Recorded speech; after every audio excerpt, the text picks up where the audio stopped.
Hello, this is Robert Rickover at Body Learning.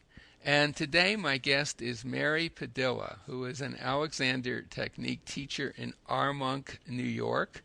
Armonk is a northern suburb of New York City.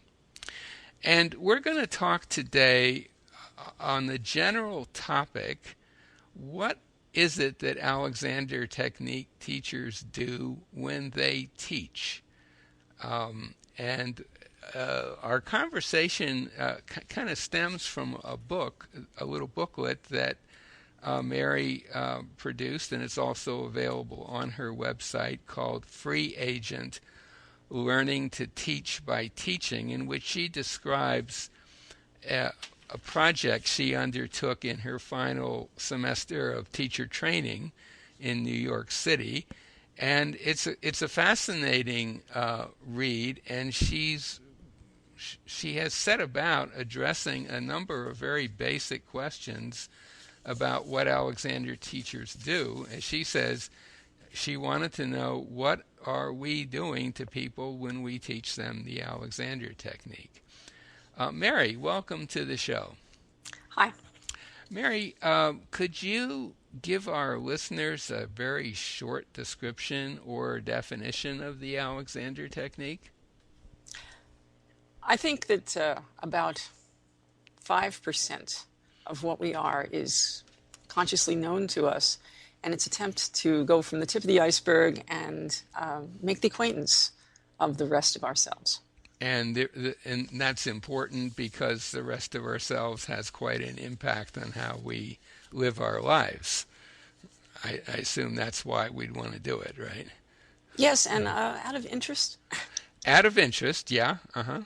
So you, as I mentioned, completed teacher training, and like most Alexander Technique teacher training programs, there is some kind of practice teaching that's involved usually towards the end. But you kind of took it to a new level. Could you, first of all, say a little bit about what you were interested in discovering and how you proceeded to do what you could to discover that? Well, out of an interest in consciousness, what that is and so forth, and what is the mind, and what is this process of mind-body education, I wondered what was the correspondence or correlation, if any, between what I was thinking and what I was doing or non-doing as a teacher and the experience of the student. Because we are in our own experiential worlds, and so we have no way of really knowing what's going on with the other person in any context, let alone an Alexander Technique lesson. And so what went on was, I thought we needed some sort of attempt to find out what my experience was and what was the simultaneous experience of the student. And I had started in January, and so my last term actually occurred after the summer break. And having had a little bit of supervised teaching in the spring, I then had the summer off before my last term in the fall. What happened in the fall was that I was going to conclude and I was going to have supervision again, but I was kind of on my own for the summer. So I was able to rent a little cottage and to teach and set it up. And I offered free lessons. I offered a series of 10 free lessons to people. And the only thing that I stipulated was that at the end of the lessons, they were to give me a single page describing their experience. It didn't have to be in words. It could be drawing, painting, whatever, some other art form. But I wanted some representation of what it had been for them. And then at the same time, this was a 10-week process, every week I wrote a little essay and I did a little piece of art. And at the end, I put the two together. Mm-hmm. And did you find that there was a correlation between what you thought was going on and they thought was going on? A correlation. Well, maybe that's the wrong word to use. A connection of some sort. I think Alexander teaching is all about connection. and what is it that we are conveying, and what is it that we're reacting to when we are teaching, and it's a back and forth sort of process, and we become aware of their reaction and we react to their reaction. So in that sense, yes, I had a reaction, they had a reaction. They didn't all have the same reaction. Everyone was an individual, and everyone had an individual experience. And it wasn't the classical forward and up, lengthen and widen. It wasn't within the little box that you might think, the sort of physical parameters and so forth. There were many other dimensions. Mm-hmm. And at the end of this experiment, did you feel you had a better fix on the answer to the basic questions you were asking of yourself? What is it that we should seek to do as teachers? I think we should seek to evoke what is in the student, not to put anything there. It's not a tabula rasa. It's like all education, really. Mm-hmm. And how about the basic question you were asking, which is, what are we doing to people when we teach them the Alexander Technique? I think we're helping them to become aware of their potential.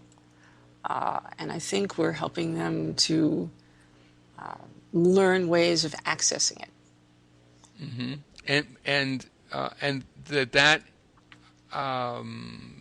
take on it emerge from your teaching experience that summer? It became clear that it was many different dimensions. This was not solely a sort of neuromuscular affair. This had mental components. This had emotional components. In the moment, in the teaching room, they're on the spot. And to stop them and say, okay, what is your experience, is a bit much. And I think very influenced by the fact that they are, there and you are there, and it all has to happen as an instant reaction. When they have time to think about what's going on with them, I think that also helps them decide what they want to get out of it and what they are getting out of it, and to reflect on that.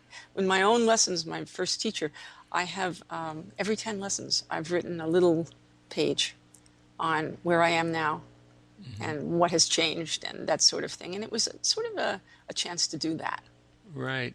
It kind of reminds me of an incident that happened to me back when I was training many years ago in London.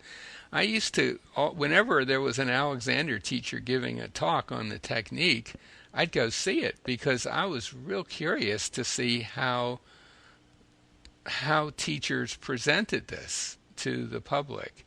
And I can very clearly remember one talk. There may have been 20 or 30 people there. The teacher did a little hands-on work with somebody. And someone in the audience raised their hand and said, "What are you doing when you're putting your hands on that person? What is going on?" And the teacher, in this case, didn't really have a good answer. The questioner was, I think, left in the dark. And I remember sitting there thinking, well, I have no idea either. I'd be curious to know the answer, too. Does that resonate at all with your own personal experience of teaching or having had lessons earlier? I think that's a major question that you have to address as a trainee. I think what it's all about is kind of thinking your way through what you're doing and why and how. And because it's fresh, because it's kind of your first real encounter with being on the other side of the table, that sort of thing. You have the perspective of the beginner still, and you also have the perspective of the beginner teacher. And the beginner's mind is a good thing. And there really, at least in my experience, there's no quick, short answer to that question. It sort of emerges, the answer emerges in your own mind as you go through the training process. And I assume that something like that happened with you as well. Well, I felt that I needed some sort of model. I wouldn't be able to go out and present this to someone else. I mean, the way you learn something is when you try to teach it, I think, in every field. And so it was up to me to figure out what was going on. Because of my background, I wanted to have some kind of biomedical idea of what was happening. And then, of course, there were additional ramifications mentally and emotionally that I wanted to get some kind of handle on by looking into, well, what's called these days neurophilosophy. You know, we know a lot more about the brain than we did 30 years ago and how things function. And it's coming to the point where I think we can start to put the pieces together. And that was an attempt that I was making at that point. And I guess I should have mentioned earlier that you have a background in science, that you have a BA in biochemistry and a PhD in microbiology. So that's an unusual background, I think, for Alexander Technique teachers. In a way, it seemed like what you were doing in your summer experiment was applying the scientific experimental method to this whole question of what's going on during a lesson, what's going on with the teacher, what's going on with the student. But it's a scientific method applied in a situation where each encounter is different. So it's not like it's not like a typical, say, chemistry or physics experiment where everything's pretty standardized. Well, in a way, a lot of things are held constant. Okay, you have the same basic principles, you have the same basic technique, hands-on, and so forth. And what's different is how the individual student runs it through his own nervous system, runs it through his own background, his own experiences, his own perspective, his own context. And that kind of is the interesting piece. Because, you know, Alexander did the same thing. He had a problem to solve, and he tried to simplify it down to what was really going on and causing a problem, you know, and the mirrors and the self-observation, and trying to say, well, if I change this, what happens here, and that sort of thing. That's what the students are doing. They leave the teaching room and they go out and they say, well, here I am in this situation, and I could do it the usual way, or what happens if I change this? And then they come back and they report, you know what happened last week? And you know how so it's to encourage them not to be passive in this. This is a way of teaching them how to use this in their lives. Yeah, that's an interesting point you make about Alexander. And of course, he wrote in some detail about his exploratory process. I don't think, at least as far as I know, that there's been anything really like that since, until perhaps your own investigation. Would you agree with that, or do you know of other examples? No, actually, I think it's been sort of it's become sort of received wisdom to be applied by each individual in his own style, but without really questioning the basic premise. Right, and that's kind of what you've done. In a way, I wanted to look at the implications of this because, you know, I think he was wise in a way, although he may not have done it for the right reason.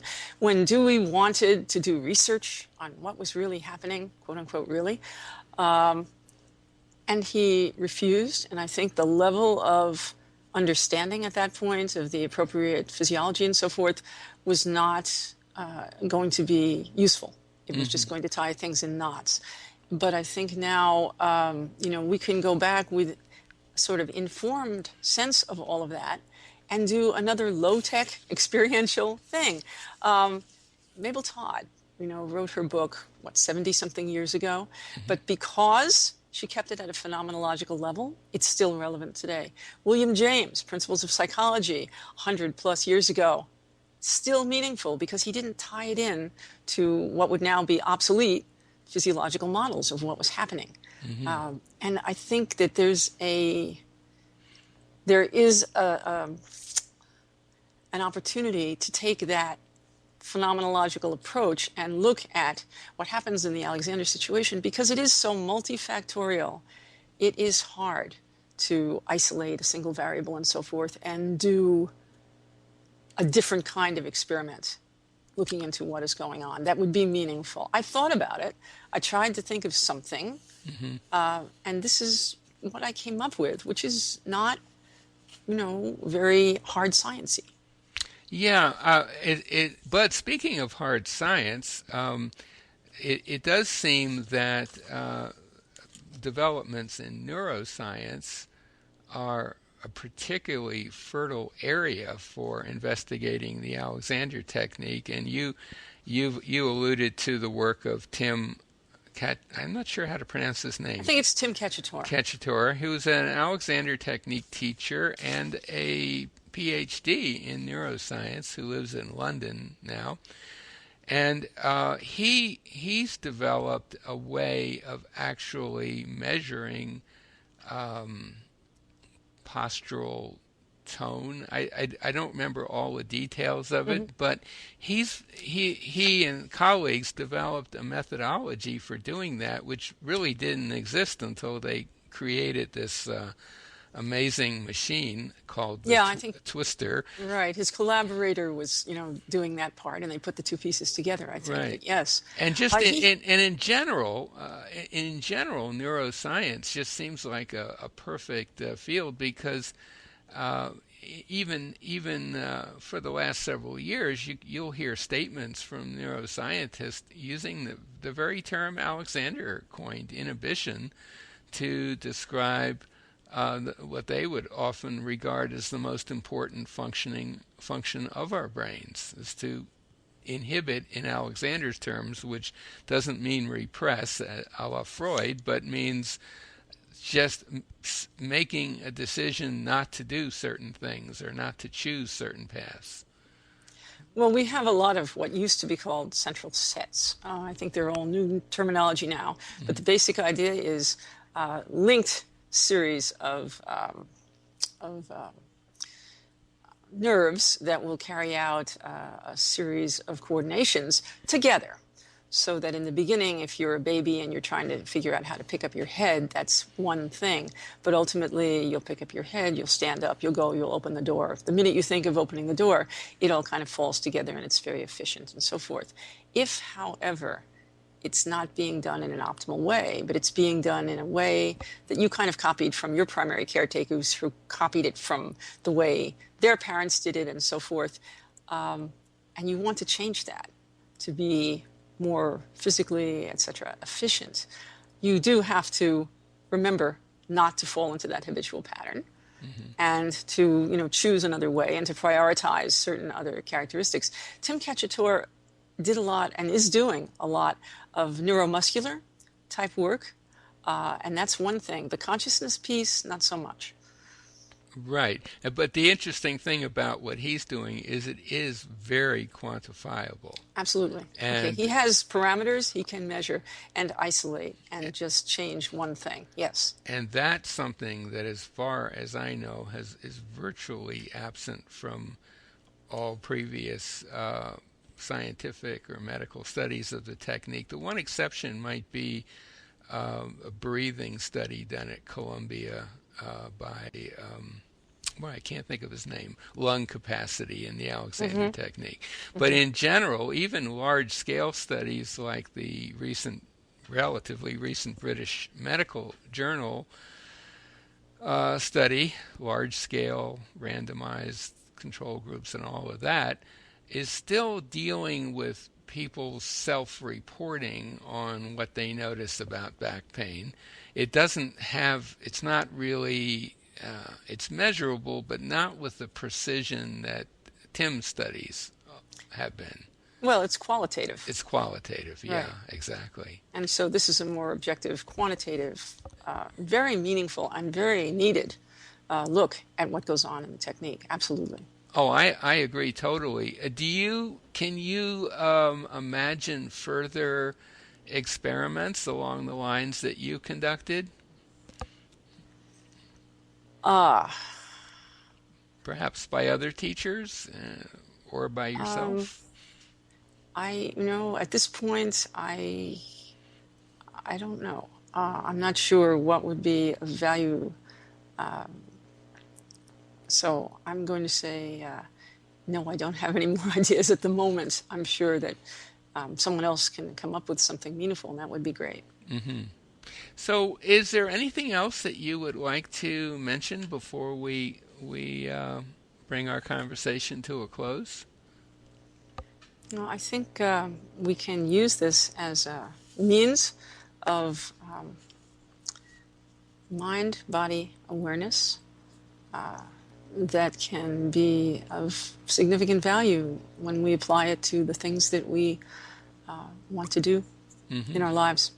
And hopefully some other Alexander teachers or trainees listening to this might think, well, at the very least, maybe I could replicate this study, perhaps under a different set of different kind of conditions. Yeah, I think it's good to find out what your students are thinking. Yeah, Yes. it certainly is. Well, my guest today has been Mary Padilla, who's an Alexander Technique teacher in Armonk, New York, north of New York City. If anything that we've talked about intrigues you and you'd like to get hold of Mary, we'll put a link to her website by the interview. And we'll also put a link to a website where you can locate an Alexander teacher anywhere else in the world and find out more about the Alexander Technique in general. Mary, thanks so much for being on the show today. Okay, thank you.